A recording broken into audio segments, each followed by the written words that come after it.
Appointing economic advisor after 6 years, evidence of cluelessness. NODM slaps Buhari. Welcome to the news and please subscribe to our channel.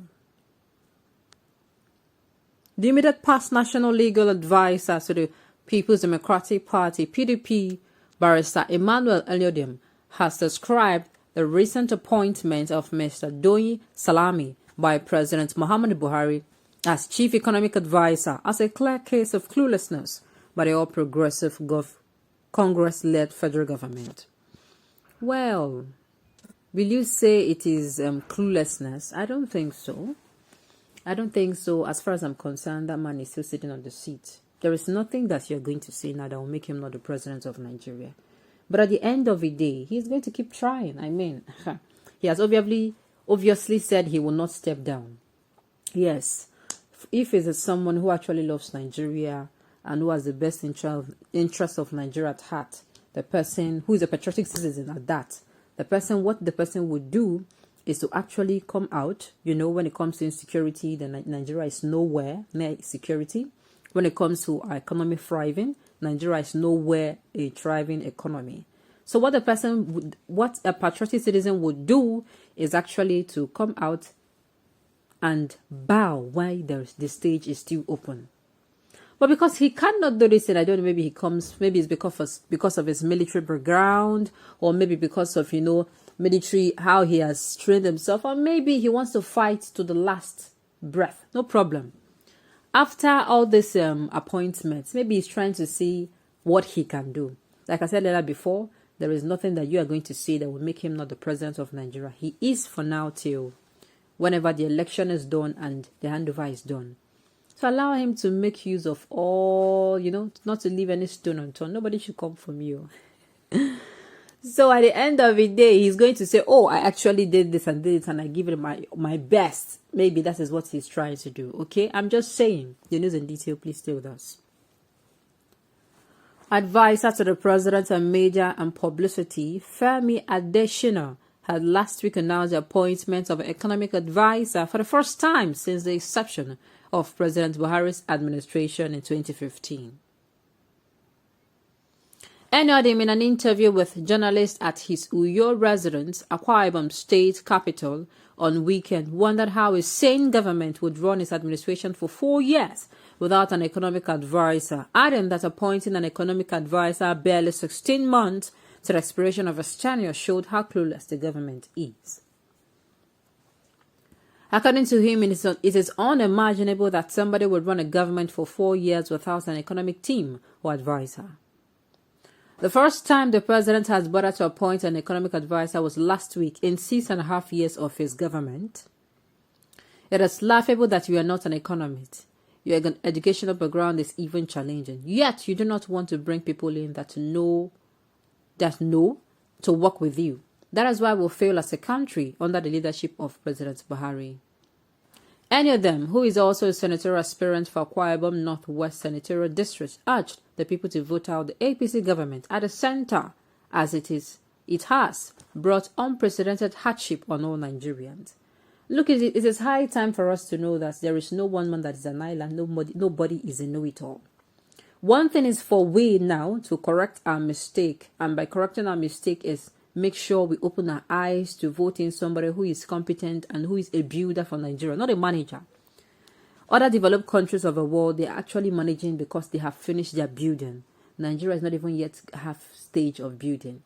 In fact, we are still on the foundation stage because the foundation that we have is actually shaky.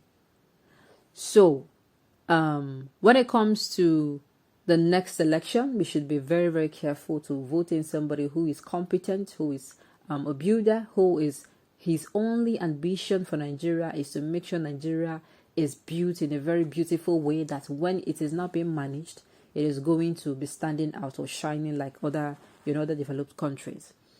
And so, one thing is for us to vote in somebody who is the president. One, I've said it before, severally, no one person can correct the country. No one person. If you vote somebody in today, the person is competent and he remains among incompetent person, do you know what is going to happen?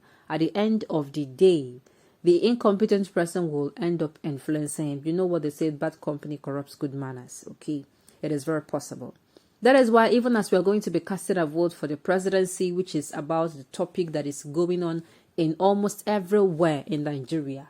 In fact, the insecurity in Nigeria that is supposed to be the topmost priority or discussion has been, sidelined, and the coming election has been made to be the first priority of Nigeria. There is no problem. I'm here to remind us that it is not just the presidency that we need to be careful to select. Down to the local government chairman, down to councillors, down to governors, down to Senate members, House of Reps members, all those people, we should ensure that if they're not fit for the job. Because it is when the president is surrounded around people who actually know what they're doing. For instance, you actually are the president and you want to come in, and of course, because you want the best for Nigeria, you know that it is the best people. You're not going to start managing people. You want people, number one, let's say maybe in the economic sector, you want somebody who is an economist, who is a very, very wonderful economist. At the same time, you also bring in somebody who can manage economists, because the economy, I believe, they have agents now when it comes to the economical sector. So not just one person. There will be somebody who can manage. So at the end of the day, we're not going to end up voting only one competent person and relax. Who are the people are we going to vote for? We should look into that and ensure that nobody influences our vote. And at the end of the day, we have somebody competent. We have not just somebody competent.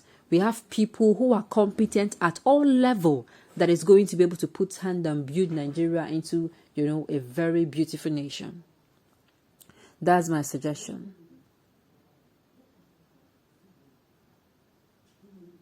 Which economic advisor?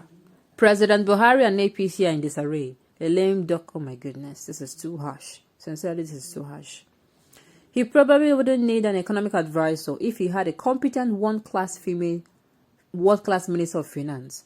The woman in his cabinet who passes for Minister of Finance and Economic Plan is so lightweight that she has no influence on economic policy and has no vision for the economy. At best, she's just a bean counter.